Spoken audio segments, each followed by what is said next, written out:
WhatsApp traders, this is Vinayak Duran. Welcome back to my channel again guys. Last मैंने Akums drugs IPO का review किया था और वो आईपीओ तकरीबन 65 टाइम्स ओवर सब्सक्राइब हो चुका है 20% रिटेल कैटेगरी में। तो जिन्होंने अप्लाई किया है प्लीज कमेंट बॉक्स में बताया कि वो वीडियो आपके लिए कितना हेल्पफुल था। आज हम डिस्कस करने वाले ओला इलेक्ट्रिकल और सेगल इंडिया दोनों आईपीओ के बारे में एक ही वीडियो में डिस्कशन करने वाला हूं, बिकॉज दोनों के डेट जो है वो पूरे मैच कर रहे हैं। तो उसके से आपको कब अप्लाई करना है, नहीं करना है और किसके लिए करना है वो हम लोग आज में डिस्कस कर लेंगे।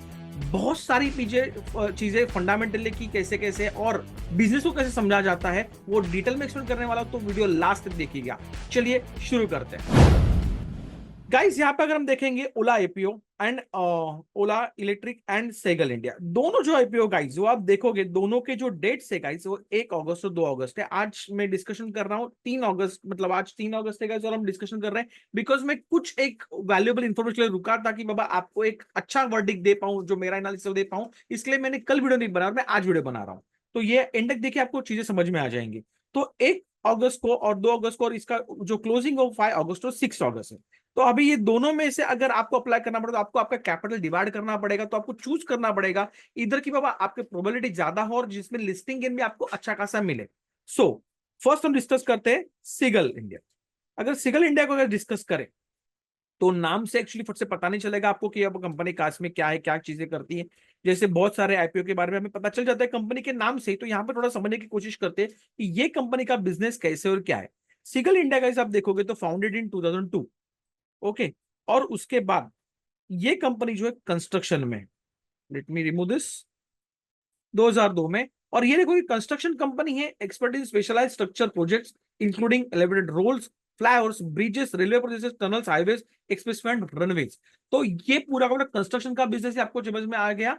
उसके बाद इनकी ऑर्डर बुक कैसे है, इनका प्रोडक्ट मतलब ये जो एग्जैक्टली कौन सी सेगमेंट में कैसे काम करते हैं, इनका रेवेन्यू जनरेशन है वो कैसे होता है, कंटिन्यूस बेसिस होगा, कैसे होगा, वो सब देखना पड़ेगा। नाउ बाय जुलाई 2024 कंप्लीट 34, ये उन्होंने जो अचीवमेंट किया है, this project include 16 EPC, 1 HAM and 5। ये क्या है, ये प्रोडक्ट के और आपको डिटेल में समझाता हूँ, ये आपको मजा आएगा। The company has 18 ongoing projects including 13 EPC and 5 HAM। This involve corridors, bridges, flyovers, bridges, runways वगैरह। गाइस अभी यहां से इनको कंटिन्यूस बिजनेस मिल रहा है, कंटिन्यूस इनकम हो रही है, या फिर इनका वन टाइम जाके मतलब उतना ही है। अभी यहाँ पे ऑर्डर बुक अगर हम देखेंगे, आपको मैं दिखाऊं यहाँ पे, ये तो ब्ला ब्ला ब्ला बहुत सारी कंपनी कहाँ कहाँ पे ऑपरेट कर रही है, क्या कर रही है, ये सब चीजें बताई गई है। कंपनी की ऑर्डर बुक यहाँ पे चेक करें हम लोग। Company order book is this, continue उन्होंने 3-4 साल का दिया हुआ, दैट इज 94, 92, ये और ये रिस्पेक्टिवली उनका ऑर्डर बुक है।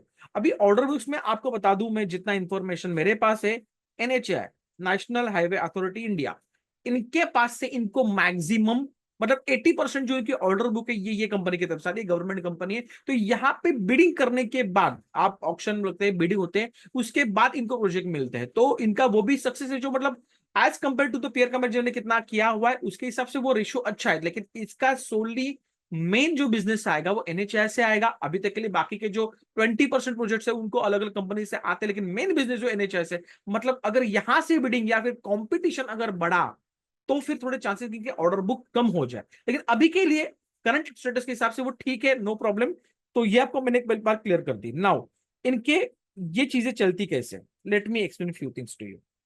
नाउ यहाँ पे थोड़ी चीजें समझते हैं गाइस। डिलीट HAM, ये है हाइब्रिड एन्युटी मॉडल, ओके। दूसरा एक सिस्टम होता है बॉट, ये चीज समझाता हूं आपको। एक सिस्टम होता है EPC। नाउ हाइब्रिड मॉडल जो है ये EPC मॉडल और बॉट मॉडल का कॉम्बिनेशन है। नाउ ये क्या होता है, EPC मतलब इंजीनियरिंग, प्रोक्योरमेंट और कंस्ट्रक्शन, बॉट मतलब बिल्ड, ऑपरेट एंड ट्रांसफर। अभी यहाँ पे दोनों में कैसे होता है, ये जब प्रोजेक्ट गाइज मिलता है तब ऐसे होता है कि आपको उसका इंजीनियरिंग करके आपको उसको बना के आपको उसको हैंड ओवर कर देना है गवर्नमेंट को या फिर जो भी उसका ओनर होगा उसको। उसके बाद लुक आफ्टर ये कंपनी का रहेगा, पूरे का फंडिंग जो होता है वो 100% ये वाले ओनर फंड करते हैं। तो यहाँ पे बाकी की कोई चीजों में ये कंपनी का, कंस्ट्रक्शन वाली कंपनी का इन्वॉल्वमेंट नहीं होता है। बॉट में क्या होता है, ये वाले में आप बिल्ड भी करते हो, ऑपरेट भी करते हो, ट्रांसफर को मेंटेन भी करते हो, सब चीजें आप ही करते हो। ओके, तो ये 10 साल 15 साल जैसे डिसाइड होता है वैसे गवर्नमेंट के पास से कंपनी के ये मिल जाता है। 10-15 साल टेन्योर खत्म होने के बाद वापस फिर दूसरी कंपनी को देना है या वही कंपनी को कंटिन्यू करना है, वो गवर्नमेंट या दूसरी जो ओनर कंपनी होती है डिसाइड करती है। तो हाइब्रिड ये जो H A model, I hope ये चीजें समझ में आ रही होंगी। मैंने दोनों मॉडल आपको समझा दी कैसे। तो ये मॉडल उनके पास कितने हैं जिससे उनको खाली इनकम आ रहा है, उनको उनका टेंशन नहीं है। ये मॉडल कितने हैं, मतलब हाइब्रिड मॉडल, हम हाइब्रिड देखेंगे जिसमें कॉम्बिनेशन है कि जहां पे उनके पास कंस्ट्रक्शन के भी फीस उनको मिल रहे हैं, वो भी उनका बिजनेस हो रहा है, उसके बाद उनको मेंटेनेंस के वगैरह भी चार्जेस सालों साल मिलने वाले उसको ऑपरेटर मेंटेन करने के लिए, ये आपको देखना पड़ेगा। नाउ एच ए मॉडल में क्या होता है जनरली, एच ए मॉडल में कॉम्बिनेशन होने की वजह से उनको एक 40% अमाउंट जो होता है वो गवर्नमेंट के हिसाब से मिलता है। बाकी 60% जो अमाउंट होता है वो उनको खुद की जेब से डालना पड़ता है। ओनर खुद अपनी जेब से डालता है। तो ये पहला पैसा होना चाहिए। ऑब्वियसली वो कवर हो जाता है। अभी आपको साइट कौन से मिल रहे, क्या मिल रहे, ऑलवेज लोकेशन इज इंपॉर्टेंट। अगर कोई बड़े बड़े हाईवेज जहाँ पे टोल वगैरह, टोल से उनकी रिकवरी हो रही है तो बहुत बड़ी रिकवरी होगी और वो सालों साल होती रहेगी, ये आपको चीज ध्यान में लेने पड़ेंगे। तो ये दोनों कॉम्बिनेशन के साथ एचएम प्रोडक्ट चलता है, हाइब्रिड एन्युटी मॉडल। तो ये अभी ये वाले प्रोडक्ट्स उनके पास कितने, थोड़ा सा रिस्क भी होता है ओनर का कि बाबा अगर वो वहां से वो साइड से या वो ब्रूज से वो हाईवे से अगर उतनी इनकम नहीं हुई तो थोड़ी सी दिक्कत हो सकती है। लेकिन ऑब्वियसली इतनी बड़ी कंपनी है, बहुत सालों से ऑपरेटिंग में है, तो थोड़ा सा दिमाग लगा के प्रोडक्ट चूज करते होंगे और उसके लिए बाद में बिड करते होंगे। तो ये कंपनी पूरा का पूरा कंपनी के ओनर के हाथ में होता है कि कौन से प्रोडक्ट के लिए अच्छे से बिड करे, कौन से के लिए नहीं करे। तो ये वाले दोनों चीजों में हमें देखना पड़ेगा कि ये वाली जो कंपनी है उसके पास ये वाले प्रोडक्ट्स कितने। थोड़ी ये चीजें आपको पहले समझानी थी। नाउ अगर आप यहां पे हम देखेंगे तो फिलहाल के लिए जो एक टोटल 18 ऑनगोइंग प्रोडक्ट है उसमें से 13 ईपीसी और 5 एचए मॉडल इनके पास है। मतलब एक इनकम अच्छी खासी होते रहने के चांसेस है। मतलब 15-15 20-20 साल में इनके पास ये 5 साइट्स रहने के चांसेस बने रहेंगे। Now electric corridor, bridges, flyovers, railway bridges, tunnels, expressways, runways, metro project, मतलब बहुत सारे मेट्रो, रनवे, एक्सप्रेसवे, ब्रिजेस, बहुत सारे अच्छे अच्छे कंस्ट्रक्शन में ये वो इन्वॉल्व है। तो इनकी इनकम तो अच्छा खासा आने वाले दिनों में बनी रह सकती है। ओके, ऑलवेज बनी रह सकती है। श्योर शॉट कोई चीजें बता नहीं सकती। हमें ऑलवेज क्वार्टरली उसकी ऑर्डर बुक कैसे आ रही, क्या आ रही, वो इन्वेस्टर को हमेशा चेक करते रहनी पड़ेगी, जिससे उसको समझ में आएगा कि कंस्ट्रक्शन कंपनी ये यही कंपनी ये चीजें मैंने समझाने का मोटो ये था कि आप कोई भी कंस्ट्रक्शन कंपनी का अगर एनालिसिस करो जो इसके पेयर कंपैरिजन में होगी तो आपको ये चीजें डिटेल में देखनी है। नाउ मेन मुद्दा था, थोड़ा टाइम यहाँ पे ज्यादा गया, I know that, but I wanted to explain this things to you guys जिससे आपको आने वाले दिनों में भी आसानी हो। नाउ आईपीओ आ कब रहा है, क्या चीजें कैसे, थोड़ा देखने की कोशिश करते। ओके, नाउ आईपीओ 1 तारीख को ऑलरेडी आ चुका है। मंडे को उसका लास्ट आईपीओ क्लोजिंग डेट है। उसका ट्यूसडे को 6 अगस्त को उसका अलॉटमेंट होगा। इनिशियल रिफंड 7 तारीख को होंगे और क्रेडिट ऑफ शेयर्स डीमैट में आपके 7 अगस्त को ही आ जाएंगे। ये दोनों चीजें एक ही दिन को होती है। लिस्टिंग डेट है वो थर्सडे को 8 अगस्त को, तब आपको पता चलेगा आपको लिस्टिंग इन हो रहा है नहीं हो रहा है। आपको डिसीजन तब लेना है कि आपको ये कंपनी में होल्ड रखना है कि लिस्टिंग इन बुक करके बाहर निकलना है। अगर आप अप्लाई करते हो तो मैं मेरा जो एनालिसिस, मेरा जो स्टडी है मेरे खुद के लिए जो है वो मैं आपको बता दूंगा। नाउ यहां पे देखोगे अगर आईपीओ के हम लोग डेट तो हमने देख लिए थे। नाउ 5 पर शेयर फेस वैल्यू है। 380 प्लस 400 मैंने आपको ऑलवेज समझा हुआ है, फ्लोर वैल्यू तो कट ऑफ वैल्यू होती है। तो आपको हमेशा 401 के लिए अप्लाई करना है। आपने 400, 300, 385, 390 के लिए अप्लाई किया तो वो वैसे भी आपका मतलब वो कंसिडर एप्लीकेशन होने वाला नहीं है। लॉट से 31 शेयर की रहेगी। टोटल इशू साइज कितना है 1252, उसमें से फ्रेश इशू 684 और ऑफर फॉर सेल 568 है। मतलब बड़ा अमाउंट है कि यहाँ पे भी तकरीबन 30-40% का अमाउंट जो है वो ओएफएस ले जा रहे हैं। ओएफएस ने बार बार समझा हुआ है कि जहाँ पे प्रमोटर या जो एंजल इन्वेस्टर पहले उनके पास आए थे वो खुद का एग्जिट ले रहे, थोड़ा सा प्रॉफिट बुकिंग, मतलब उनको जो उन्होंने इन्वेस्टमेंट की थी उसके ऊपर प्रॉफिट बुकिंग कर रहे हैं। ओके, एम्प्लॉय डिस्काउंट, मतलब यहाँ पे ईसॉप भी करने वाले जो है वो डिस्काउंटेड रेट पे अपने एम्प्लॉयज को भी ये शेयर्स देंगे। ओके, तो ये चीजें थोड़ी समझ में आ गई आपको, इशू कितना सही से क्या है। आप अगर रिटेल कैटेगरी में हो तो आपके लिए okay, let me delete this. यहाँ पे मिनिमम 1 लॉट और मैक्सिमम 13 लॉट। आपको अभी ये चीज मालूम है कि 2 लाख के नीचे होता है उतना ही मैक्सिमम लॉट तक रिटेल कैटेगरी अप्लाई कर सकते हो। एक एचएनआई कैटेगरी में एक ये स्मॉल वन और ये मैक्स वन में आप 14 to 16 लॉट और बिग वाले में आप 68 लॉट के अबाव जा सकते हो। नाउ यहाँ पे दूसरी बात जो यहाँ पे देखनी है। ओके, ना यहाँ पे ये कितने लोग यहाँ पे फर्स्ट टाइम ये चीज देख रहे होंगे, यहाँ पे उन्होंने लिखा है कैटेगरी वाइज में first anchor investor shares. Now what is this, मैं आपको एक्सप्लेन करूंगा। क्यूआईबी के लिए 20% रखा हुआ है। एचएनआई के लिए, एचएनआई के उन्होंने टोटल एक 15% के आसपास से उन्होंने वो स्मॉल और मिड में डिवाइड किया हुआ है। हम रिटेल कैटेगरी में अपने को 35% मिल रहा है, गुड वन। ओके, एम्प्लॉय में उन्होंने जो एसॉप में रखा हुआ है 0.18%। ओके ठीक है, मतलब ये वाली चीज क्या है, ये वाले इसमें आईपीओ में इंपॉर्टेंट रहने वाली मैं आपको डिटेल में समझाऊंगा। नाउ शेयर्स ऑफर्ड वगैरह, एंकर पोर्शन साइज वहां पे 375 में मेंशन किया हुआ है। अबाउट हमने देख लिया था। नाउ थोड़े कंपनी के फाइनेंशियल्स देख लेते हैं। तो फाइनेंशियल्स में अगर देखने की कोशिश करे गाइस, तो असेट्स में आप देखो 3 साल में 959 से लेके 2592, गुड वन, मतलब अच्छा खासा ग्रोथ रेट है। रेवेन्यू 114 से लेके 30, चलो ठीक है, ये भी ग्रीन टिक दे देते हैं। प्रॉफिट आफ्टर टैक्स, हाँ मतलब बड़ा है, मतलब उतना नहीं मुझे लग रहा है, लेकिन ठीक है, मतलब 126 से कंपनी ग्रो के 304 के इस पे आ गई है। यहाँ पे एक गड़बड़ वाली बात ये है, आप देखोगे तो उनका नेट प्रॉफिट या पैट बनने के बावजूद उनका यहाँ पे देखोगे तो अच्छा खासा ग्रोथ उनका बोरोइंग्स में भी। ना प्रॉब्लम है, जब बोरोइंग्स बढ़ते हैं तब इंटरेस्ट बढ़ता है, कंपनी वहां पे ही अटक जाती है। उनका मतलब नए नए प्रोजेक्ट्स आ रहे हैं उनके लिए, उसके लिए भी उनको पैसा चाहिए, उसमें ऑलरेडी उनके पास लोन है। अभी लोन में से भी वो पैसा अगर ऑलवेज लेते रहेंगे और इंटरेस्ट बढ़ता रहेगा तो कंपनी के कहां ना कहां पे ये प्रॉफिट में, जैसे मैंने बोला था कि कंपनी ने ग्रो किया है लेकिन मुझे थोड़ा सा कम लगा है, उसका मेरे ख्याल से उसका रीजन ही ये था क्योंकि उनके बोरिंग्स बढ़ चुके हैं। अगर बोरिंग्स बढ़ते रहेंगे तो ऑब्वियसली उसका इंपैक्ट आपको दिखने वाला है उसकी नेट प्रॉफिट पे। तो ये थोड़ा सा दिक्कत वाला है। और मैंने जैसे बताया था आपको कि उसका मेजर मेजर बिजनेस जो इसका है वो कहां से आता है, वो उसका आता है एनएचए से।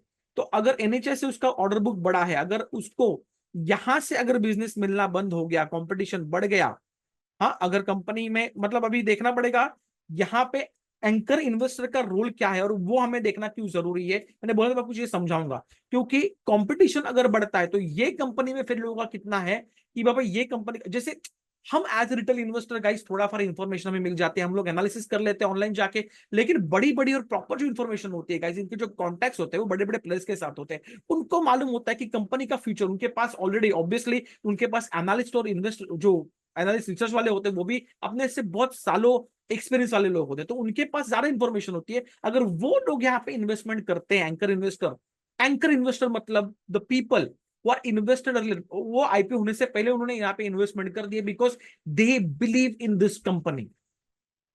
तो अगर हम लोग वो देखते गए आपको अपने को बड़े बड़े नाम मिल गए, मतलब ये कंपनी का फ्यूचर अच्छा हो सकता है, ये होता है।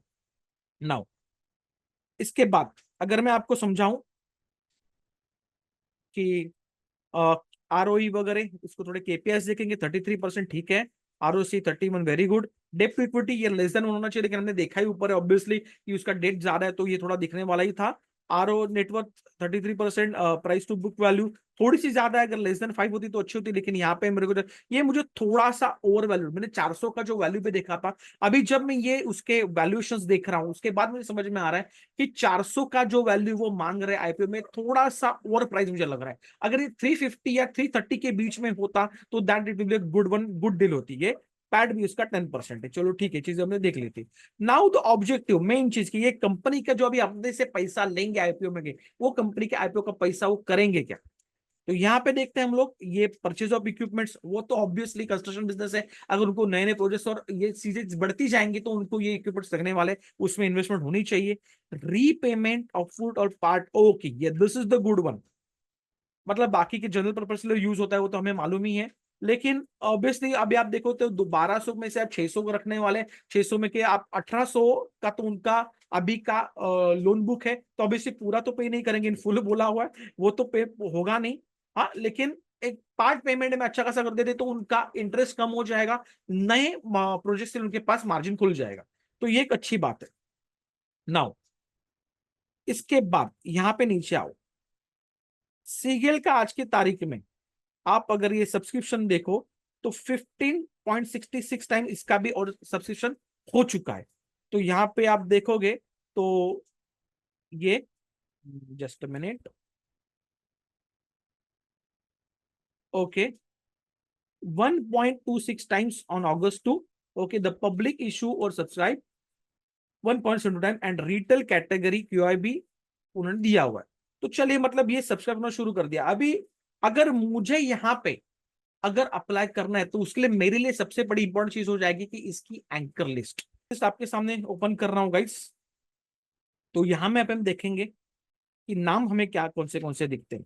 यहाँ पे आप देखोगे तो एक ICICI है, एचडीएफसी म्यूचुअल फंड के दो, निप्पॉन का है, कोटक का है, एक्सिस का है। मतलब ये axis small cap, axis value fund, ये अलग अलग फंड उन्होंने यहाँ पे दिए हुए हैं और अच्छे अच्छे खासे रिटर्न। मतलब ये नॉर्मल भी नहीं है गाइस। आप देखोगे निम्मो ने तकरीबन 9.32 पॉइंट जो उन्होंने एक रिटेल कैटेगरी मतलब सॉरी एंकर कैटेगरी जो 400 365 का जो उन्होंने रेशो में ऊपर देखा था उसमें से उन्होंने यहाँ पे ये इतना दिया हुआ है। लेकिन ये तो इंडियन हुए और कुछ चीजें हमें देखना है। अगर कुछ अलग म्यूचुअल फंड वाले तो नॉर्मली आ ही जाते हैं, तो कुछ अलग नाम अगर हमें यहाँ पे दिखते हो तो देखना पड़ेगा। Very good very good. यहाँ पे आप देखोगे तो सोसाइटी जनरल, हाँ, इंटेग्र ये एशिया का, ये मॉर्गन स्टैनली, ये सिटी ग्रुप, हाँ, यूनिवर्सल सैम्पो, ये मतलब ये अच्छे अच्छे बड़े नाम आ गए। मतलब ये इस कंपनी में उनका ही नहीं बहुत बहुत अलग अलग टाइप के एंकर इन्वेस्टर्स बड़े प्लेयर्स ये कंपनी में आए हुए हैं। तो ये अच्छा खासा ये अच्छी न्यूज है। चलो ठीक है मतलब लेकिन इसमें थोड़ा सा हम देखेंगे कि बाबा अगर हम लोग IPO के लिए इन्वेस्टमेंट करते भी है तो लिस्टिंग गेन कितने पॉसिबल है। गाइस यहाँ पे मैंने आपको बहुत सारी लर्निंग देने की कोशिश की, थोड़ा सा वीडियो बना होगा, लेकिन प्लीज अगर आपको इस चीजें समझ में आ रही पसंद आ रही तो please hit the like button, subscribe to my channel, जिससे बाकी लोगों को भी ये चीजें समझ में आए। और कमेंट में लिखिएगा कि ये वाला जो मैं आपको बाकी चीज समझाऊं कितना हेल्पफुल था। नाउ आप यहाँ पे देखोगे लिस्टिंग गेन्स में गाइस थोड़ा सा इशू क्या दिख रहा है मुझे। ओके, ये चालू हुआ था 140 जब एक्सपेक्टेड किया था, फिर 90 70 89 70 60 और भी 60 पे मेंटेन है। मतलब 15%। अगर और 2 दिन में अगर अच्छे से सब्सक्राइब हो जाता है तो मेरे ख्याल से अगर हम करने के बाद 20 to 25, अब एक थोड़ा डाउन साइड में आने के लिए 18 to 25 में इसका लिस्टिंग गेन हमें मिल सकता है। लेकिन अभी अप्लाई किसके लिए करना है, बिकॉज इसके साथ जो दूसरा IPO आ रहा है दैट इज ओला इलेक्ट्रिक। अभी ओला इलेक्ट्रिक के बारे में गाइस ज्यादा समझाने की चीजें मुझे नहीं है। ओला कंपनी आपको मालूम है, मैक्सिमम लोगों को चीजें मालूम है, तो भी मैं आपको एक बता दूं कि बाबा ये किसके बारे में है। तो ओला जो है ये नॉर्मली आप देखोगे तो EV vehicles, EV mobility limited है, ईवी व्हीकल्स में आइए मैन्युफैक्चर करती है। उसके अलग अलग टाइप के वो रहेंगे। अभी इससे बाकी का ये OS उसके कितने प्रोडक्ट्स है, और ये तो जैसे साल बढ़ेंगे कुछ ना कुछ वेरिएशन करके प्रोडक्ट लाते रहेंगे। अभी ये है चीजें, ये हुई मतलब ये पूरा आप देख सकते हो। ईवी सेक्टर फिलहाल बूम कर रहा है, तो बहुत सारे लोगों का होगा कि बाबा सर ईवी में अपने इन्वेस्टमेंट करनी है। लेकिन डायरेक्टली आऊंगा बाकी की चीजों की जो सबसे ज्यादा इंपॉर्टेंट है। नाउ यहां पे आप देखोगे कंपनी जो उन्होंने अपने फाइनेंशियल्स दिए हुए हैं, और सिर्फ 2000 से लेके 7000 तक बढ़े हुए हैं। रेवेन्यू उनका 106 से लेके 5200 तक बढ़ा है। तो यहां तक तो एवरीथिंग लुकिंग वेरी गुड। यहां पे देखो 199, मतलब जब 106 मतलब 106 का रेवेन्यू था तब 199, मतलब तकरीबन 1:2 के रेशियो में लॉस कर रही है। यहां पे देखोगे लॉस बढ़ते बढ़ते 1584, मतलब कंपनी खुद बहुत बड़े लॉस में है गाइस। तो अभी के टाइम में और रिजर्व प्लस देखो आप, ये बढ़ते बढ़ते माइनस में पहुंच गए। जो स्टार्टिंग में 2000 थे वो करके उसके ऊपर का अभी इसका माइनस में, टोटल बोरोइंग्स भी बढ़े हुए हैं। हाँ, यहाँ पे ये वाली चीज देखने के बाद ही, ये वाली चीज वैसे भी आप देखो कंपनी लॉस मेकिंग होने की वजह से यहाँ पे रिटेल कैटेगरी में वैसे भी ओनली 10% रेशो है। तो ये मतलब आप अभी समझदार हो, ये चीजें तो मैं डायरेक्टली बता रहा हूं, उसके हिसाब से आपको समझ में आ रहा होगा कि आपको यहाँ पे अप्लाई करना चाहिए कि नहीं करना चाहिए। ओके, तो मेन चीज कंपनी जो खुद ग्रो नहीं कर रही है उसके ऑलरेडी लॉसेस में है। अगर वहां पे अगर वो लिस्टिंग गेन भी दे रही होगी लॉसेस में, वजह से 10% चांसेस यहाँ पे ऑलरेडी 10% कैटेगरी है, तो यहाँ पे लगने के अलॉटमेंट के चांसेस भी हमें कम हो जाते हैं। तो ऑब्वियसली अगर मैं अप्लाई कर रहा हूँ गाइस, तो ये दोनों का देखने के बाद थोड़े फॉर लिस्टिंग गेन के हिसाब से स्टार्टिंग में अगर लिस्टिंग गेन अच्छा देता है और कंपनी का पहले दिन पे चार्ट अच्छा बनता है, मतलब जो आने के बाद ऐसा नहीं हो कि ओपन होने के बाद सेगल का भी ओपन हो अपसाइड में और रेड कैंडल अगर बनना शुरू हो जाता है, तो मतलब वो मतलब वहां पे समझ में आ जाएगा कि बहुत सारे जो इन्वेस्टर जिन्होंने अप्लाई भी किया था अभी के लिए, वो खाली लिस्टिंग के लिए अप्लाई कर रहे हैं, लेकिन अगर उसके बाद ग्रीन कैंडल बनते रहती है तो पॉसिबिलिटी है कि कुछ लोग यहाँ पे एक पोर्शन ऑफ साइज बेच के, अगर आपको 2 लॉट 3 लॉट लगते हैं तो आप 2 लॉट बेच के 1 लॉट को होल्ड कर सकते हो, आने वाले 6 महीने के लिए देख सकते हो कि आपको प्रॉफिट होने के चांसेस कितने बने रहेंगे, क्या रहेंगे। तो दोनों आईपीओ का मैंने डिटेल में एनालिसिस कर दिया कि आपको चीजें बहुत सारी समझाई हुई है।